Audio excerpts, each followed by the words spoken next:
বিসমিল্লাহির রহমানির রহিম। আর এক নিদর্শন এই যে, তিনি তোমাদের জন্য তোমাদের মধ্য থেকে তোমাদের সঙ্গিনীদের সৃষ্টি করেছেন, যাতে তোমরা তাদের কাছে শান্তিতে থাকো, এবং তিনি তোমাদের মধ্যে পারস্পরিক সম্প্রীতি ও দয়া সৃষ্টি করেছেন। নিশ্চয়ই এটি চিন্তাশীল লোকদের জন্য নিদর্শনাবলী রয়েছে। তার আরও এক নিদর্শন হচ্ছে নবমণ্ডল ও ভূমণ্ডলের সৃজন এবং তোমাদের ভাষা ও বর্ণের বৈচিত্র্য।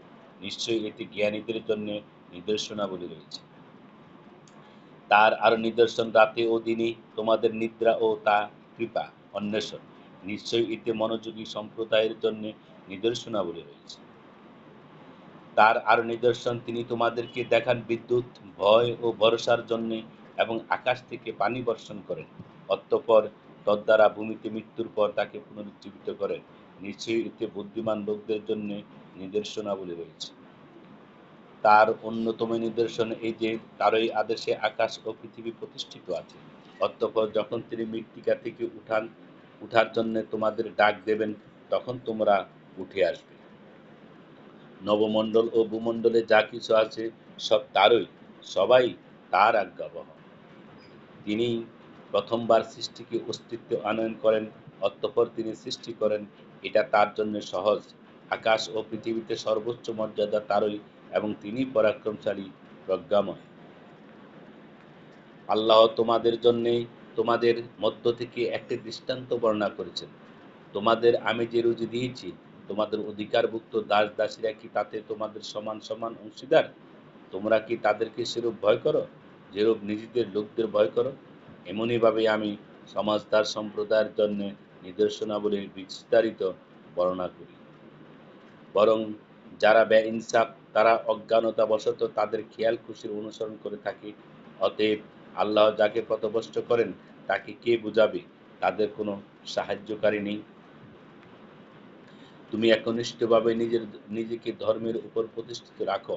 এটাই আল্লাহর প্রকৃতি, যার উপর তিনি মানব সৃষ্টি করেছেন। আল্লাহর সৃষ্টির কোনো পরিবর্তন নাই। এটাই সরল ধর্ম, কিন্তু অধিকাংশ মানুষ জানে না। সবাই তার অভিমুখী হও এবং ভয় করো, সালাত কায়েম করো এবং মুশরিকদের অন্তর্ভুক্ত হইও না। যারা তাদের ধর্মে বিভেদ সৃষ্টি করে এবং অনেক দলে বিভক্ত হয়ে পড়েছে, প্রত্যেক দলে নিজ নিজ মতবাদ নিয়ে উল্লাসিত। মানুষকে যখন দুঃখ কষ্ট স্পর্শ করে, তখন তারা তাদের পালনকর্তাকে আহ্বান করে তারই অভিমুখী হয়ে। অতঃপর তিনি যখন তাদেরকে রহমতের স্বাদ আস্বাদন করান, তখন তাদের একদল তাদের পালনকর্তার সাথে শিরক করতে থাকে, যাতে তারা অস্বীকার করে যা আমি তাদেরকে দিয়েছি। অতএব মজা লুটে নাও, সত্যই জানতে পারবে। আমি কি তাদের কাছে এমন কোন দলিল নাজিল করেছি যে তাদেরকে আমার শরীক করতে বলে? আর যখন আমি মানুষকে রহমতের স্বাদ আস্বাদন করাই, তারা তাতে আনন্দিত হয়, এবং তাদের কৃতকর্মের ফলে যদি তাদেরকে কোনো দুর্দশা পায়, তবে তারা হতাশ হয়ে পড়ে। তারা কি দেখে না যে আল্লাহ যার জন্য ইচ্ছা রিজিক বর্ধিত করেন এবং হ্রাস করেন? নিশ্চয়ই এটি বিশ্বাসী সম্প্রদায়ের জন্য নিদর্শনাবলী রয়েছে। আত্মীয় স্বজনকে তাদের প্রাপ্য দিন, এবং মিসকিন ও মুসাফিরদেরও।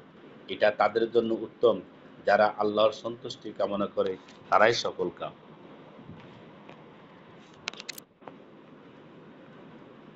মানুষের ধন সম্পদে তোমাদের ধন সম্পদ বৃদ্ধি পায়, এই আশায় তোমরা সুদে যা কিছু দাও, আল্লাহর কাছে তা বৃদ্ধি পায় না। পক্ষান্তরে আল্লাহর সন্তুষ্টি লাভের আশায় পবিত্র অন্তরে যারা দিয়ে থাকে, অতএব তারাই দ্বিগুণ লাভ করে। আল্লাহই তোমাদের সৃষ্টি করেছেন, অতঃপর রিজিক দিয়েছেন, এরপর তোমাদের মৃত্যু দেবেন, এরপর তোমাদের জীবিত করবেন। তোমাদের শরীরদের মধ্যে এমন কেউ আছে কি যে এসব কাজের মধ্যে কোনো একটিও করতে পারে? তারা যাকে শরীক করে, আল্লাহ তা থেকে পবিত্র ও মহান।